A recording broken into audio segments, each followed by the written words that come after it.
es el trabajo de todo el aparato respiratorio, porque no olviden que es un aparato que incluye las fosas nasales, parte de la faringe, la misma laringe, tráquea, bronquios y parénquima pulmonar. Entonces, todo el aparato respiratorio representa un conjunto de órganos y tejidos encargados, si me atienden un segundo, encargados de conducir el aire. Primero el aire tiene que entrar y luego cuando ya está dentro, a nivel de los alvéolos, recién se genera el intercambio de gases, la hematosis. Este intercambio de gases, lógicamente, es entre el medio ambiente, el aire para ser correcto, y la sangre. Hasta ahí es el trabajo del aparato respiratorio. Pero después, este oxígeno, ya sobre todo el oxígeno y lógicamente el dióxido de carbono, también van a sufrir otro intercambio de gases a nivel de los tejidos. Entonces me adelanto, lo vamos a ver luego. Hay dos, desde un punto de vista funcional, hay dos mecanismos de respiración. Hasta aquí, cuando se genera este intercambio de gases, se habla de la respiración externa, que es cuando el oxígeno entra hacia los alvéolos y en los alvéolos se genera el intercambio gaseoso. Esa es la respiración externa. Pero no es precisamente la respiración del organismo, solamente es el trabajo que está cumpliendo el aparato respiratorio. ¿Cuándo está respirando teóricamente el organismo? Cuando ocurre la respiración interna. ¿Cuándo es esto? Cuando el oxígeno, o en este caso cuando el intercambio de gases, ocurre entre la sangre y los tejidos. Ahí sí se está respirando, ya desde un punto de vista funcional, sí se está respirando de manera más real, podemos decir. ¿Por qué? Porque ahí es cuando las células, los órganos, los tejidos, ahora sí están agarrando el oxígeno para utilizarlo y generar su proceso metabólico correspondiente. Antes de eso no está ocurriendo, solamente se está generando intercambio de gases en la vía respiratoria, en los pulmones. Para que esto ocurra, para que el aire llegue hacia los pulmones y se genere el intercambio de gases, tiene que ocurrir este mecanismo. Este mecanismo, ventilación. ¿Qué es la ventilación? Es un conjunto de procesos biofísicos dinámicos generados por la caja torácica para el ingreso del aire hacia los alvéolos.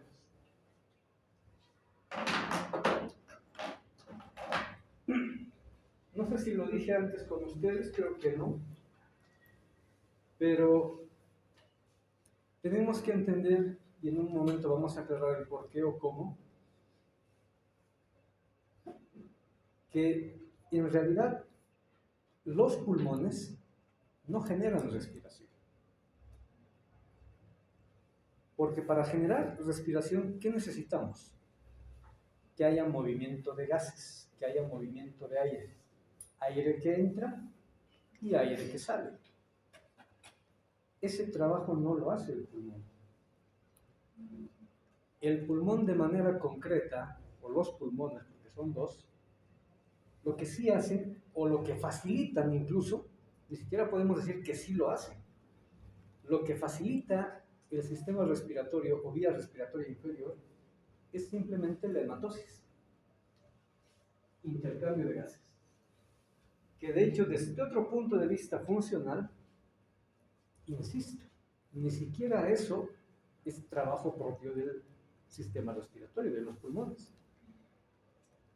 Porque no olviden mecanismos, acuérdense de los primeros capítulos, mecanismos de transporte celular. Estos dos gases que son fundamentales, que están en concentraciones en la sangre, no olviden que son compuestos de tipo apolares y que no tienen carga. Me estoy refiriendo al oxígeno y al dióxido de carbono. Al tener estas características, en su momento, si se acordarán en los primeros temas, dijimos, todo compuesto que es apolar o que no tenga carga, ¿ya?, tiene un mecanismo de difusión facilitada, como el agua. El agua puede ir de un lado para el otro, del medio extracelular al medio intracelular y viceversa. Estos gases hacen lo mismo. ¿De qué depende que haya movimiento de los gases? ¿Alguien puede decirme?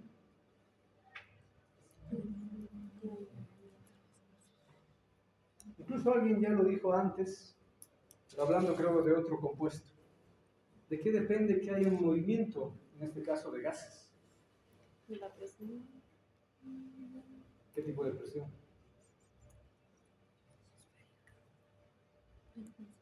Además, desde un punto de vista más simple, básico, funcional, simplemente requiere de un gradiente de concentración. Hay una barrera semipermeable que es la membrana celular.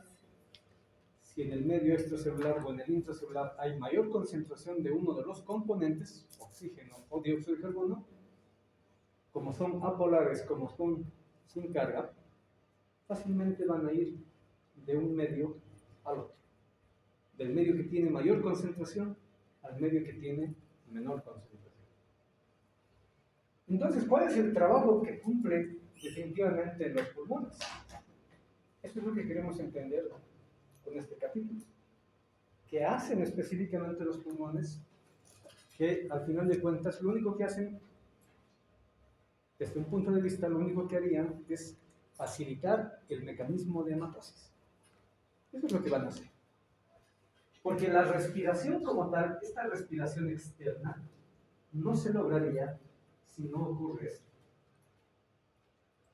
¿Y quién está haciendo este trabajo de ventilación? Procesos biofísicos dinámicos generados por la caja torácica. ¿Por qué la caja torácica? Porque la caja torácica está estructurada de una manera tan adecuada, costillas, esternón, parte de la columna vertebral torácica, músculos, tejido fibroso y la piel. Esta caja torácica, sobre todo por el tejido muscular, es el que se mueve, se expande y se retrae. Esos mecanismos de expansión torácica y retracción torácica hacen que se genere ventilación, movimiento de aire desde el medio ambiente hasta el alveolo. Y recién ahí, cuando el aire ya ha llegado al alveolo, participa como tal el parénquima pulmonar, es decir, el alveolo como tal, y genera el intercambio de gases, hematosis. De hecho, estamos resumiendo todo el mecanismo que va a ocurrir en la vía respiratoria. ¿Qué es hematosis? Como concepto es un proceso biofísico, ya lo ha aclarado hace un instante, de difusión de gases a través de la barrera alveolo-capilar. En este caso, el oxígeno o el dióxido de carbono no están yendo del medio extracelular al medio intracelular. Tiene que pasar del medio alveolar, del espacio alveolar, hacia la sangre. Y viceversa. El dióxido de carbono tiene que pasar desde la sangre, del torrente sanguíneo, hacia el espacio alveolar. Eso es hematosis. ¿Y eso cómo se logra? Ya lo hemos adelantado. Lo único que se requiere es generar un mecanismo de difusión. Y para que haya difusión, en este caso difusión simple, lo único que hay que hacer es aumentar la concentración de un soluto, de un compuesto, a diferencia del otro. O sea, en los dos medios tiene que ser una diferencia de concentración. Sus gradientes no son iguales.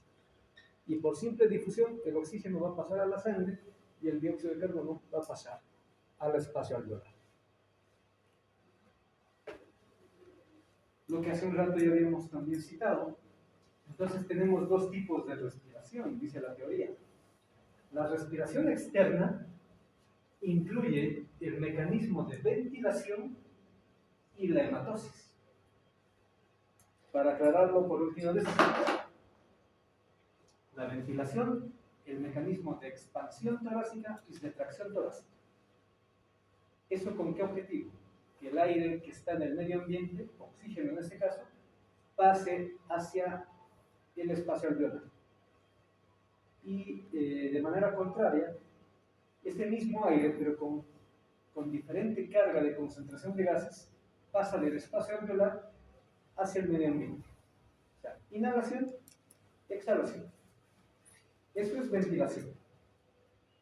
¿Ya? Pero no termina ahí. Para que ocurra la respiración externa, tiene que generarse la hematosis. Una vez que el oxígeno llega al alveolo, en el alveolo, por diferencia de concentración, ¿ya? El oxígeno va a pasar desde el espacio alveolar al torrente sanguíneo y el dióxido de carbono desde el torrente sanguíneo al espacio alveolar. Hasta ahí es el trabajo del aparato respiratorio, porque después viene la respiración interna, que ya también había adelantado, y la respiración interna es el proceso de intercambio de gases, pero entre la sangre y los tejidos. Y esto, para que ocurra esto, ¿quién va a coadyuvar? ¿Quién ayuda a este mecanismo, a este proceso de respiración interna?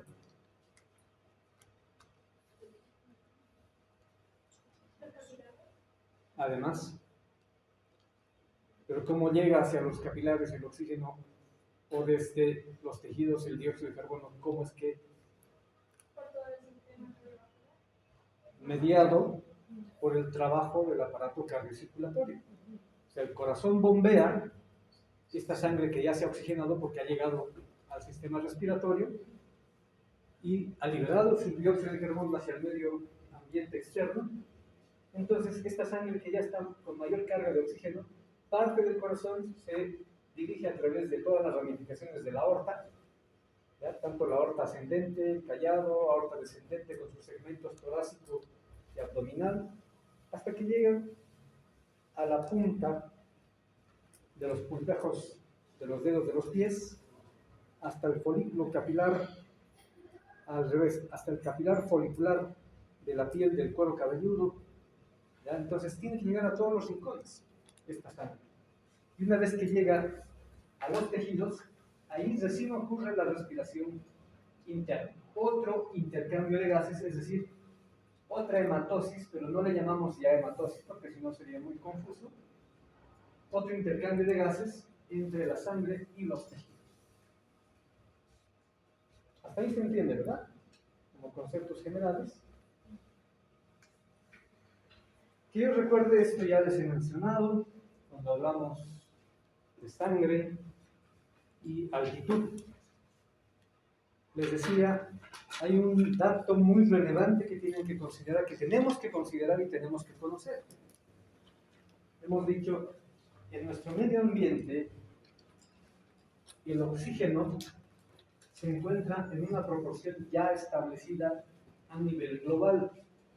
No hay diferencia a donde nos vayamos de viaje o para asentamiento por algún motivo, la oxigenación o la concentración del oxígeno es igual, decía. A eso se conoce como la FiO2 o fracción inspiratoria de oxígeno, que siempre representa un 21%. ¿Cómo lo entendemos esto, jóvenes? ¿Qué significa? Que la FiO2 sea 21% a nivel global. ¿Qué hemos dicho? De un volumen de 100, de 100 moléculas, hay 21 moléculas de oxígeno. O sea, de este gas que conocemos como aire, este gas está constituido por una gran cantidad de moléculas gaseosas.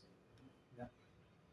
Entonces, si agarramos 100 moléculas de aire, de gas, 21 moléculas siempre van a ser de oxígeno.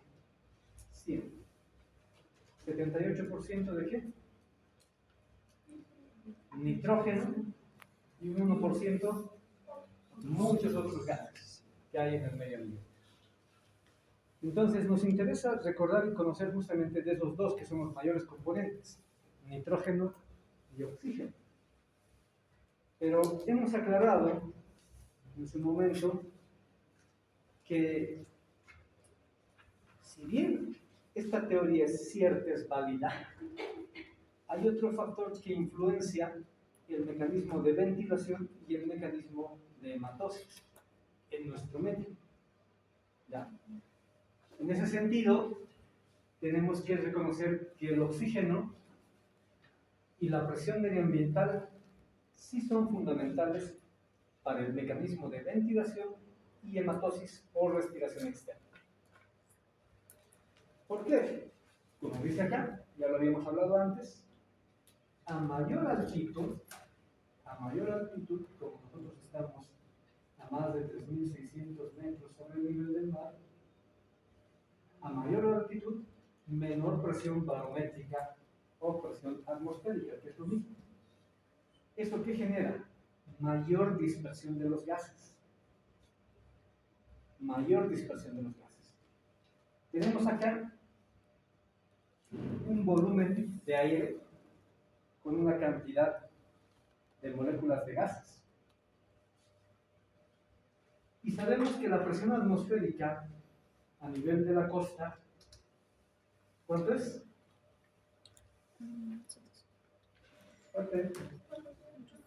Costa. 760. Me está preguntando. 760 milímetros de mercurio.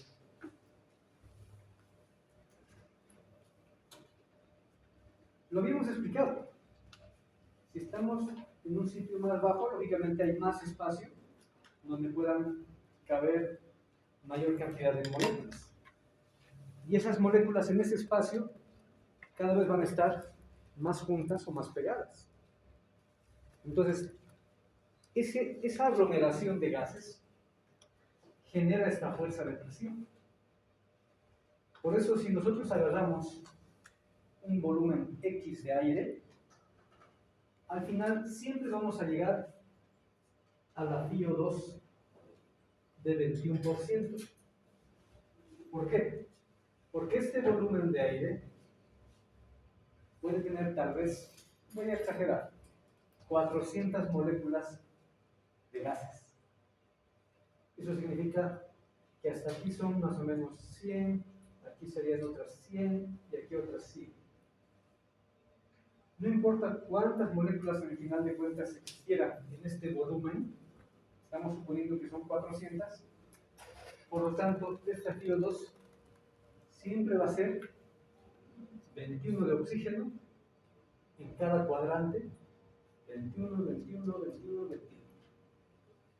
Siempre va a ser. Pero fíjense, estamos agarrando un volumen X de aire, y aquí, a ver, para que se entienda también, si hemos dicho que aquí hay 21, 21, 21, 21, al final ¿cuántos habría?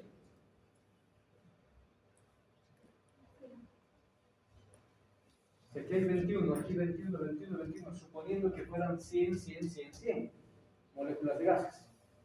Respetando la regla del FiO2, aquí tiene que haber 21 de oxígeno, 21 de oxígeno, 21 y 21. Al final, sumando las 4, ¿cuánto sería? 84 moléculas de oxígeno. Para que se entienda, ahora vamos a hacer lo mismo acá. Pero fíjense, acá, a una altitud muy alta, incluso 6.000 metros sobre el nivel del mar, o como en nuestro medio, que estamos a una presión atmosférica de 490 milímetros de mercurio. Con esta presión atmosférica,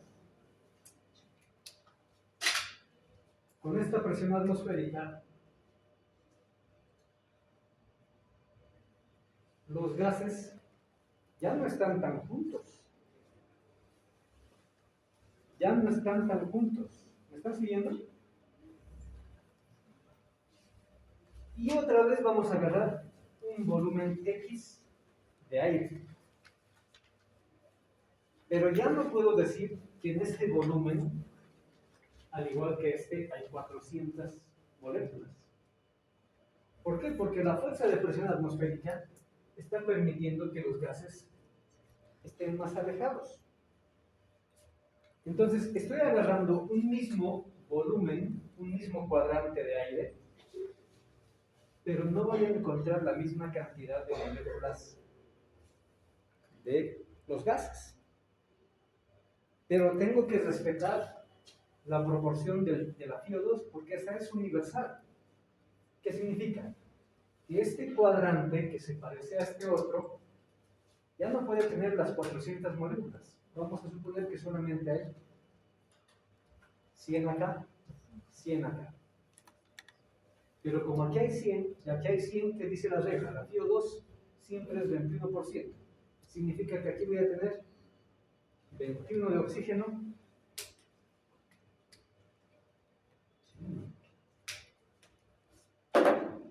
ahí voy a tener 21 moléculas de oxígeno, y aquí también voy a tener 21 moléculas de oxígeno. Pero en un mismo cuadrante, aquí teníamos 84 moléculas de oxígeno, ahora acá ¿cuántas tenemos? Ya no es la misma cantidad. ¿Se entiende ahora? Mejor tal vez. O sea, se mantiene la proporción, son 100 moléculas y se respeta que hay 21 de oxígeno. Pero como están más dispersas las moléculas, en un mismo volumen ya no encontramos la misma cantidad de moléculas. En un mismo cuadrante ya no. ¿Por qué? Porque eso está generando la fuerza de presión atmosférica. Mientras más baja es la presión, los gases están más dispersos, más alejados entre sí. Si la presión atmosférica es más alta, lógicamente los gases están mucho más próximos entre sí.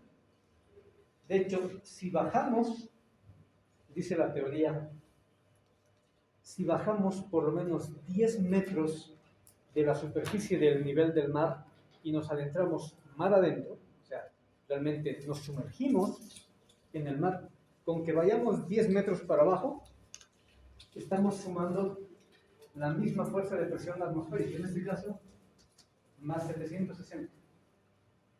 O sea, por cada 10 metros que un buzo entra bajo el agua o dentro del agua, ya por cada 10 metros se le suma una atmósfera, 760 milímetros de mercurio más. O sea, basta con bajar unos cuantos metros dentro del agua y la presión del líquido genera una gran fuerza. Obviamente ahí ya no son gases, es el mismo líquido, el agua, el que está generando esa fuerza de presión, ¿ya? Que equivale a una nueva atmósfera. ¿Se entiende esto? La FiO2. Entonces, habíamos hablado en su momento, y si no lo mencionamos, por este cambio de la presión atmosférica, que los gases están dispersos, pero mantienen la relación o proporción del oxígeno al 21%, la FiO2, nosotros vivimos en un medio de hipoxia barométrica. O sea, no es que no tenemos la misma concentración que los que tienen a nivel del mar, sino que la fuerza de presión atmosférica hace que nuestros gases se dispersen más. A eso le llamamos la hipoxia barométrica. Entonces, ¿qué necesitaríamos? De un modo así, un tanto hasta absurdo, ¿qué necesitaríamos para tratar de igualar la misma cantidad de aire que están respirando los que viven cerca de la costa? Ellos con una bocanada, entre comillas, con una bocanada de aire que inhalan, vamos a exagerar, están ingresando más o menos 84 moléculas de oxígeno. Nosotros con esa misma bocanada de aire solamente estamos ingresando la mitad. ¿Ya? Ojo, esto no es tan real por si acaso, solo es como ejemplo.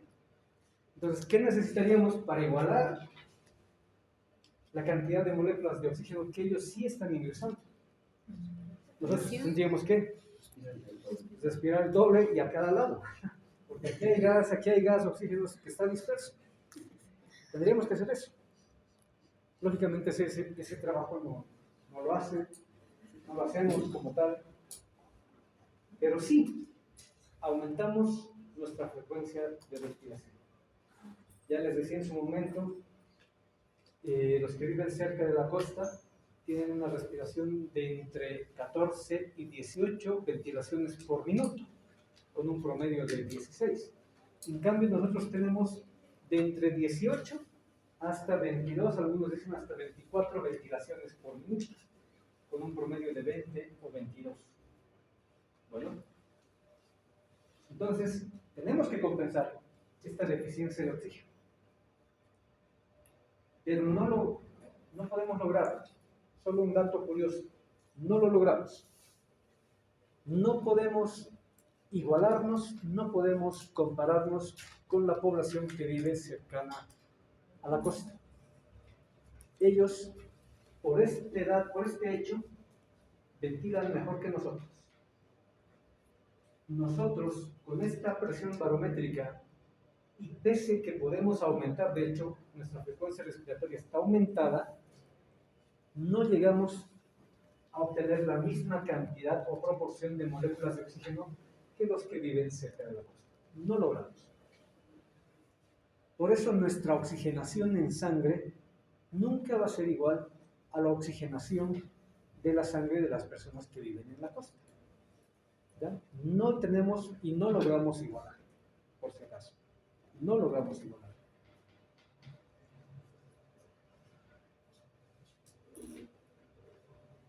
Entonces, esta hipoxia barométrica lamentablemente nos perjudica, entre comillas nos perjudica. ¿Por qué? Porque con menor presión de la atmósfera, nuestra hematosis es más baja. A diferencia de la hematosis de las personas que viven cercanos a la costa, ellos tienen una mejor hematosis. ¿Por qué? Porque su fuerza de presión atmosférica ayuda a que el aire se empuje, vamos a decirlo así, se empuje con mayor facilidad hasta los alvéolos. Y al llegar a los alvéolos, lógicamente, una gran cantidad de moléculas de oxígeno, el intercambio es mucho más fácil y más rápido. En cambio, en nosotros, no. Entonces, a nivel de la costa tenemos 760 milímetros de mercurio que se presenta en una atmósfera, y aquí a nivel de la altitud 490 en promedio, que también se presenta una atmósfera. ¿Ya? Para ambos medios, la diferencia es de las presiones, pero para ambos medios, esta misma presión que tenemos es una atmósfera. 760 milímetros de mercurio es una atmósfera para los que viven en la costa, y 490 milímetros de mercurio es una atmósfera también para los que vivimos en altitud. Esto es variable. Esto más o menos es aquí a nivel de La Paz. Si nos vamos al alto, sigue bajando más la presión atmosférica. Sigue bajando. Entonces, esto es fundamental para entender el mecanismo de respiración. Y para eso, primero vamos a hacer un recuerdo anatómico e histológico de la estructura de la vía respiratoria. De la estructura de la vía respiratoria.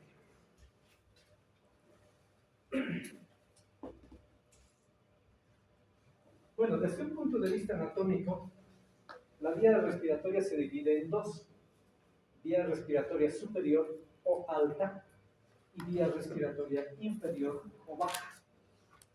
La vía respiratoria superior incluye fosas nasales, rinofaringe, orofaringe y parte de la laringe. Hasta ahí es vía respiratoria superior. Por debajo de la laringe ya inmediatamente continúa con la tráquea, bronquios, otros bronquiolos, hasta llegar a los alvéolos. Todo eso es vía respiratoria inferior. Y sobre todo estos últimos, los alvéolos, los sacos alveolares, representan el parénquima del pulmón o de los pulmones.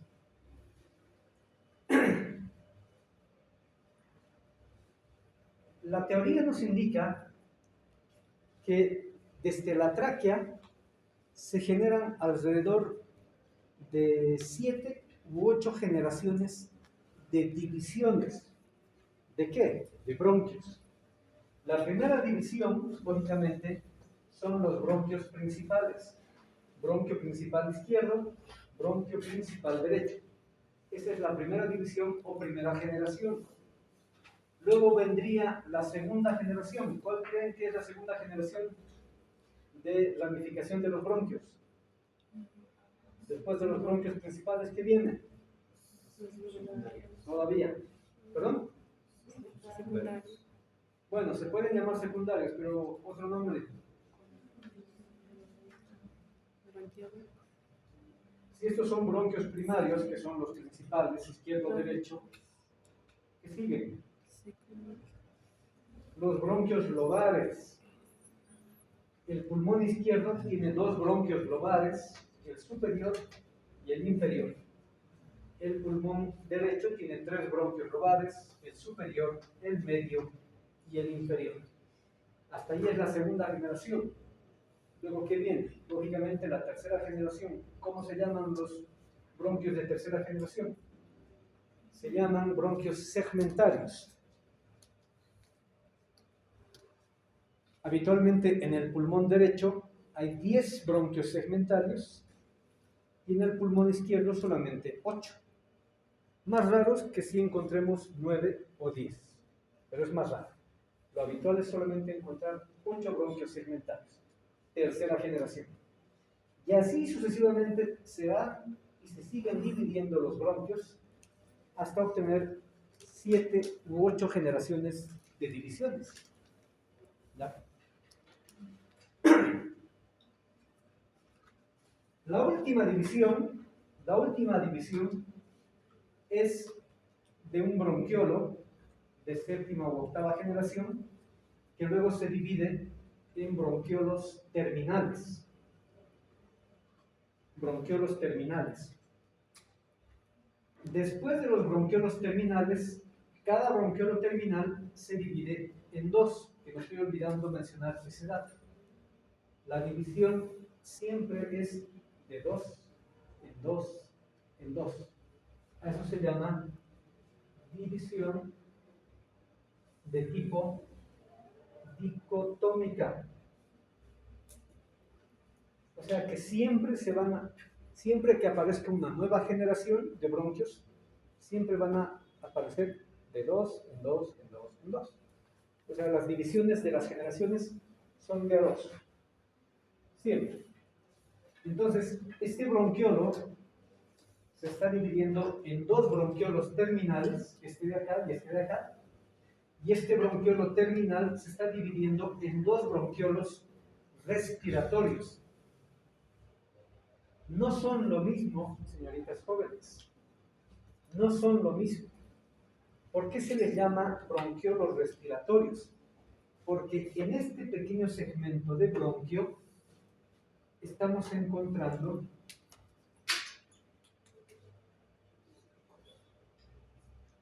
dos alvéolos.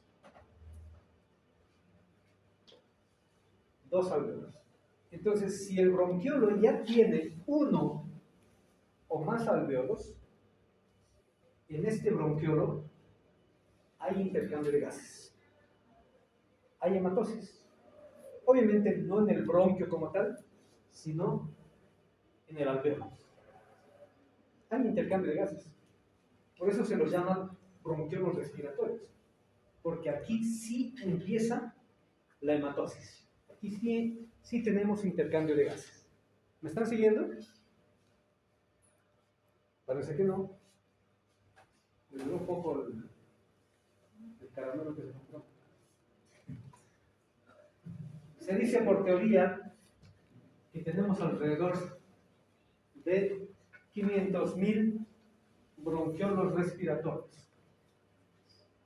cada bronquiolo respiratorio ya no se divide, directamente se ensancha. Cada bronquiolo respiratorio directamente se ensancha y forma todo esto, que es el saco alveolar.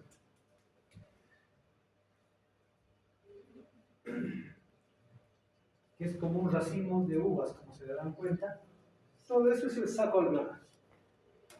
Dentro de este saco alveolar encontramos cada dilatación, y cada dilatación es precisamente un alveolo. Entonces tenemos que los bronquiolos respiratorios generan alrededor de 8 millones de sacos alveolares. 8 millones de sacos alveolares. Esto significa que de alveolos hay el triple o más inclusive. ¿Ya? Porque cada saco alveolar puede tener más de 20 alveolos. Cada saco en realidad puede tener más de 20 alveolos. O sea, alveolos son un montón.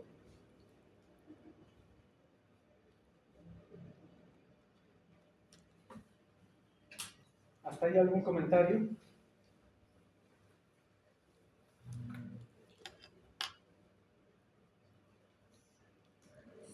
¿Cómo ocurre el intercambio de gases?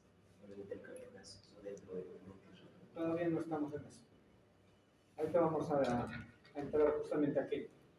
Pero de este detalle, que es histoanatómico, ¿no hay dudas? Sí, vamos a aumentar lo siguiente. Como aquí ya hay alveolos en los bronquiolos respiratorios, hasta este nivel, que son prácticamente los bronquiolos terminales, hasta este nivel, qué sé yo, vamos a exagerar, todo es quemado, pónganle. Hasta ahí están los bronquiolos terminales. Y el resto del pulmón ya, son precisamente alveolos, sacos alveolares y alveolos. Hasta aquí tenemos la vía respiratoria de conductancia. Hasta que llegamos a los bronquiolos terminales, solamente tenemos la vía respiratoria de conductancia. ¿Qué significa? Que en toda la vía respiratoria, desde las fosas nasales hasta los bronquiolos terminales, el aire puede estar en gran cantidad, el oxígeno puede estar tan concentrado, pero de nada sirve. De nada sirve, porque hasta el nivel del bronquiolo terminal, aquí no hay hematosis. No hay hematosis. Entonces, para que me entiendan, primero vean a este lado, por favor. En las fosas nasales, en la nasofaringe, en la orofaringe, en la laringe, tráquea, bronquios principales, bronquios secundarios o lobares, bronquios terciarios o segmentarios, y hasta que llegamos a los bronquiolos terminales, hay aire. Siempre va a haber aire. Primero por dos razones. Recordemos la estructura anatómica del aparato respiratorio. Fosas nasales están formadas por hueso y cartílago. Entonces el hueso es bastante consistente y el cartílago, si bien es flexible, más también tiene su grado de rigidez. ¿Para qué sirve que la estructura de las fosas nasales sea de hueso y de cartílago? Para que siempre estén abiertos, no pueden cerrarse. Porque si se cerrasen las fosas nasales, el aire no ingresa con facilidad. ¿Ya? De hecho, eso presentan muchas personas o pacientes que tienen, por ejemplo, desvíos del tabique nasal hacia un lado o hacia el otro lado. Una de sus fosas nasales no está trabajando de manera correcta con el ingreso del aire. Y eso perjudica, lógicamente, para que este volumen de aire entre hasta los alveolos. Perjudica. Pero, me voy a adelantar un dato. Cada que respiramos, más o menos ingresamos 500 mililitros de volumen de aire. 500 mililitros de volumen de aire. O sea, en cada inspiración, 500. ¿Y la exhalación cuánto tiene que ser? También 500. Eso se conoce como el volumen corriente. Entonces, cada que inspiramos y exhalamos, ingresa y salen a su vez los 500 mililitros, más o menos. Pero si me atienden otra vez, de estos 500 mililitros, no todo este volumen llega hasta los alveolos. No puede llegar. ¿Por qué? Porque tiene que pasar las fosas nasales, tiene que pasar la rinofaringe, la orofaringe, la laringe, la tráquea, los bronquios principales, bronquios lobales, bronquios segmentarios, hasta llegar al bronquiolo terminal. Tiene que atravesar todo eso, este volumen. Y volvamos a recordar, otra vez nos estamos desviando un poco. Aquí teníamos hueso, cartílago. Siempre permanece abierto la fosa nasal. Aquí atrás, ¿qué vamos a tener? En la faringe, en la rinofaringe y en la orofaringe, hay hueso, pero no forma toda la pared. En la parte posterior y superior sí hay hueso, pero en la parte lateral y anterior hay músculo, ¿ya? Y tejido y epitelio, tejido mucoso. Entonces, este sector como que se empieza a estrechar. En la rinofaringe y en la orofaringe el espacio es más reducido. Pero ¿de qué manera compensamos? No olviden que por la vía bucal también se puede ingresar volúmenes de aire. Entonces, eso compensa que este sector sea relativamente estrecho. Después, cuando ya entramos a la laringe, espero que lo hayan visto en pieza cadavérica, la laringe otra vez está constituida, como la fosa nasal, por cartílago. La epiglotis, cartílago hieroides, cartílago cricoides, cartílago aritenoides y otros. Entonces, la laringe, incluso pueden, si se van al mercado y compran pulmones de oveja, de res, de chanchito, casi siempre les venden con la tráquea y con la laringe. Agarren eso, es bien consistente. No es difícil de fracturar y llegar a obstruirlo, pero obviamente les va a costar. Es resistente. ¿Para qué tenemos esa estructura cartilaginosa? Por lo mismo, la vía respiratoria siempre tiene que estar permeable. Porque lógicamente, si esto solamente fuera músculo y se termina cerrando, el paciente, la persona, tiene máximo 10 minutos. De hecho, nosotros como personal de salud, máximo tenemos 10 minutos para permeabilizar eso. Porque si no pasa el oxígeno, en ese tiempo, en esos 10 minutos, la sangre, a nivel de la sangre, la concentración de oxígeno va a caer rápidamente y hay tejidos que son altamente demandantes de oxígeno. Por ejemplo, las neuronas y el propio tejido muscular, el mismo corazón. Entonces, si gradualmente en esos minutos va cayendo la concentración de oxígeno y no permeabilizamos la vía, el oxígeno se acaba tan rápido que al final las neuronas empiezan a morir. ¿Ya? Empiezan a entrar en un estado de acidosis. Primero, empiezan a trabajar con un sistema anaerobio, o sea, sin oxígeno. Pero ese trabajo anaerobio produce compuestos tóxicos, nocivos, como el ácido láctico. Entonces empiezan a generar un medio ácido. Y ese medio ácido altera el trabajo de las neuronas y finalmente van muriendo de manera gradual, en un lapso no mayor a 10 minutos. Entonces eso nos hace pensar para los que son muy creyentes, muy religiosos, que realmente nuestro organismo ha sido tan bien diseñado que la estructura de la laringe, tráquea, bronquios y otros segmentos está constituida por cartílago, porque no se puede y no se debería cerrar. No tiene que cerrarse la vía respiratoria, porque eso es perjudicial para el mismo organismo. ¿Bueno? Entonces, si seguimos descendiendo, la tráquea, los bronquios siguen siendo o siguen teniendo estructura cartilaginosa, aunque no completa, porque están formadas por anillos en forma de U o en forma de C, abiertos hacia atrás. Y para que se cierre, porque es un tubo, cada bronquio, la tráquea son tubos, para que se cierre por detrás tenemos músculo liso. ¿Para qué sirve la musculatura lisa que tiene la vía respiratoria inferior? Tráquea, bronquios y gran parte de las ramificaciones. Porque la tráquea tampoco va a permanecer abierta todo el tiempo con el mismo diámetro. Hay momentos en los que se requiere reducir el diámetro de la tráquea, más no cerrar el lumen. Nunca se tiene que cerrar, repito.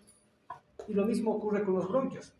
Puede haber broncoconstricción y broncodilatación, ya dependiendo qué necesitamos. Por ejemplo, en este instante que ustedes, la mayoría, está en estado de sedestación, con una actividad física muy baja, muy mínima, no están ventilando de manera exigida. Ahora, diferente sería que los ponga a trotar a todos, vamos a requerir mayor oxigenación. Entonces, en ese instante, los bronquios y la tráquea se van a broncodilatar, se van a abrir más, va a aumentar su diámetro. Pero en ningún momento se ha cerrado completamente, solamente reduce el diámetro y aumenta el diámetro. Broncoconstricción y broncodilatación. Entonces, el diseño del organismo humano es casi perfecto, casi perfecto. Entonces, toda la vía respiratoria siempre tiene que permanecer permeable. Ahora les decía, vamos a inhalar 500 mililitros. Este volumen no va a llegar en su totalidad a los alveolos. ¿Por qué?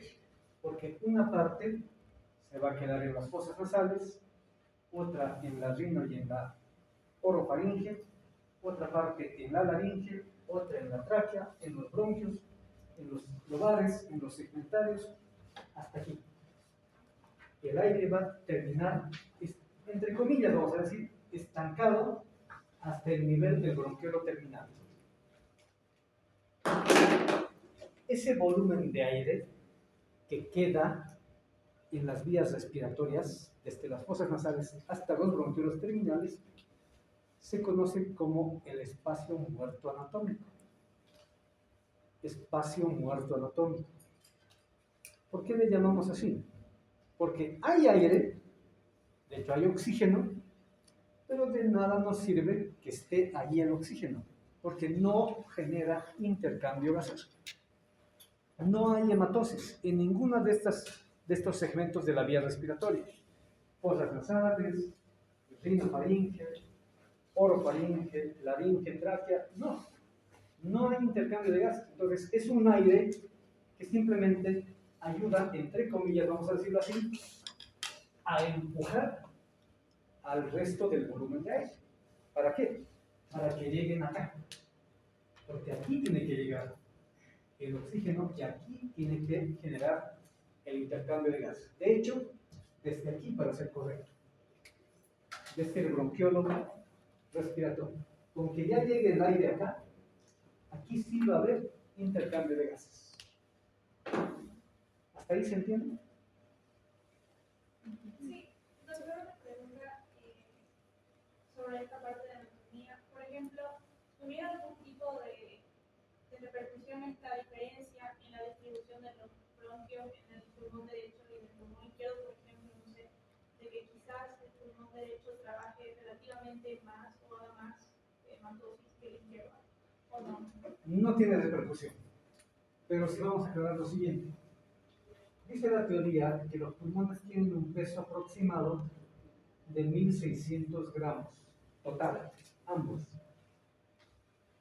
Pero si esto es para los dos pulmones, obviamente hay que discriminar. Y como bien dice la señorita,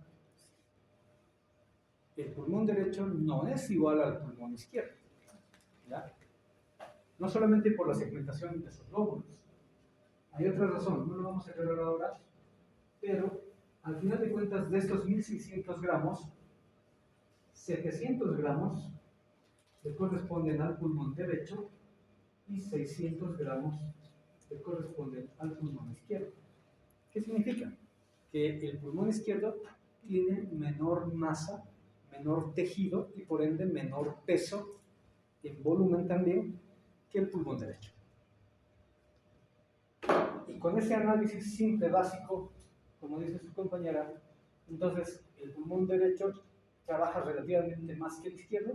Sí, es lógico, porque tiene mayor cantidad de bronquios segmentarios o de cuarta, de quinta, de séptima, sexta, séptima hasta octava generación, y por ende hay mayor cantidad de bronquiolos terminales, mayor cantidad de bronquiolos respiratorios, mayor cantidad de sacos alveolares y por ende mayor cantidad de alveolos en el lado derecho que en el izquierdo. O sea, el derecho sí definitivamente trabaja algo más que el izquierdo. ¿Pero eso es ventajoso para el organismo en general? No, es indistinto, porque toda esta sangre ya que está pasando por la superficie perialveolar, o sea, por el parénquima de los pulmones, toda esa sangre que está pasando, ¿a dónde va a volver? Todo vuelve desde el pulmón derecho y desde el pulmón izquierdo, todo vuelve hacia la aurícula izquierda. Ambos mandan su volumen de sangre hacia la aurícula izquierda. O sea, indistinto aquí si el pulmón derecho trabaja algo más o algo menos en relación al izquierdo. Porque todo ese volumen de sangre igual termina en la aurícula izquierda, ventrículo izquierdo y finalmente distribuido al resto de los tejidos. Entonces no hacen discriminación, es que el pulmón derecho ha mandado más y de preferencia vamos a irrigar mejor a los segmentos del lado derecho, no va a haber aquello, es indistinto.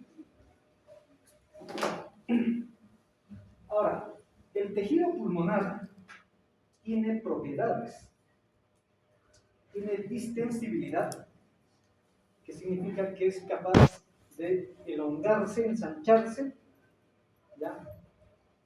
Hasta un límite, lógicamente. Tiene elasticidad. Una vez que se ha distendido, si lo soltamos, se vuelve a contraer. Se vuelve a contraer. Es como un globo.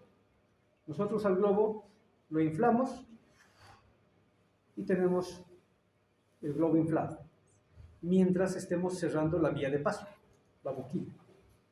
Si soltamos la boquilla, la misma presión del elástico del globo genera la expulsión del aire que se había ingresado. O sea, esa misma propiedad tienen los pulmones. Se expanden y como son elásticos o retráctiles, una vez que se quita la fuerza de presión, vuelven a contraerse el tejido pulmonar. Y también generan una fuerza de tensión superficial. Una fuerza de tensión superficial que lo vamos a entender mejor cuando hablemos del trabajo alveolar.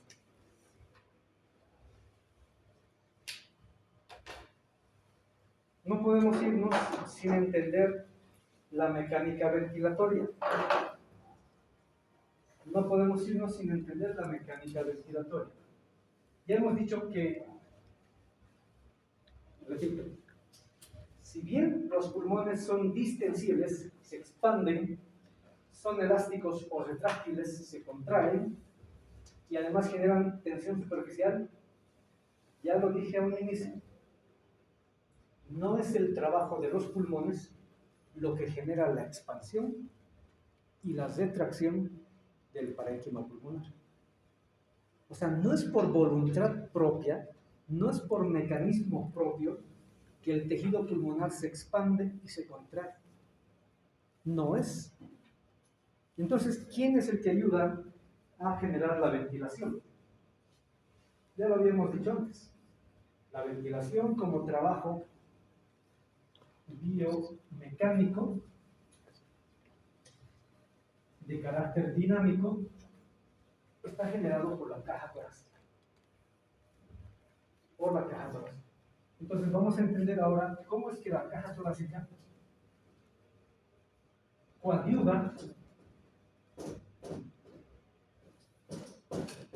en los dos procesos o fases del mecanismo ventilatorio. Inspiración con expansión del parénquima pulmonar, expiración con retracción del parénquima pulmonar.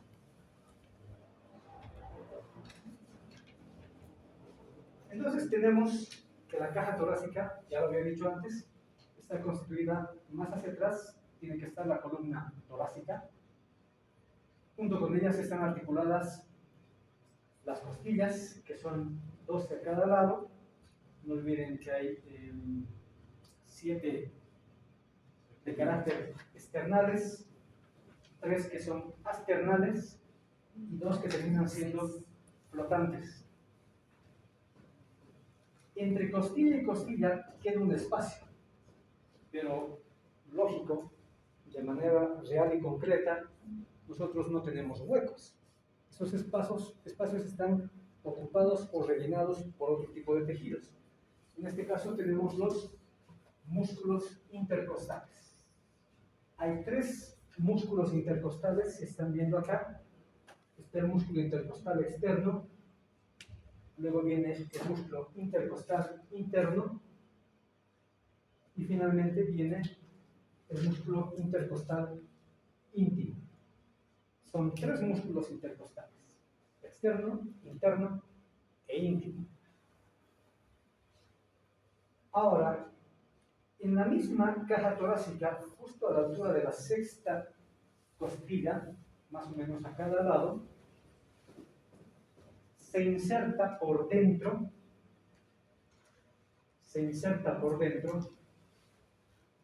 el músculo principal de la respiración. Todo esto que están viendo acá es el músculo principal de la respiración. ¿Quién es? Diafragma. ¿Por qué principal? Porque indistintamente que hay otros músculos en la caja torácica, basta con que este músculo se contraiga y genere el mecanismo ventilatorio. Es suficiente que el diafragma se contraiga, ¿ya? Y al generar la contracción diafragmática, los pulmones se elongan y con eso es más que suficiente para permitir el ingreso del aire hacia las vías respiratorias.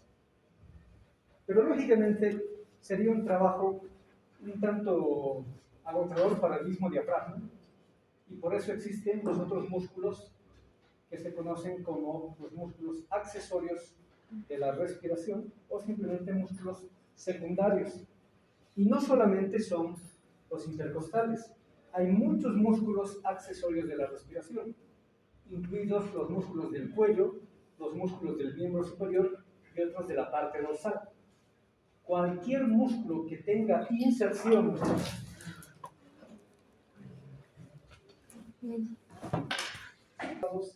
los serratos posteriores hacia atrás, también el mismo dorsal ancho que también se inserta en la caja torácica, todos ellos coadyuvan a que la expansión de los pulmones no solamente sea en sentido vertical, sino la expansión también es en sentido transversal y en sentido anteroposterior. Entonces, en un momento vamos a terminar de explicar cómo es que la caja torácica genera la ventilación y finalmente después el intercambio de gases.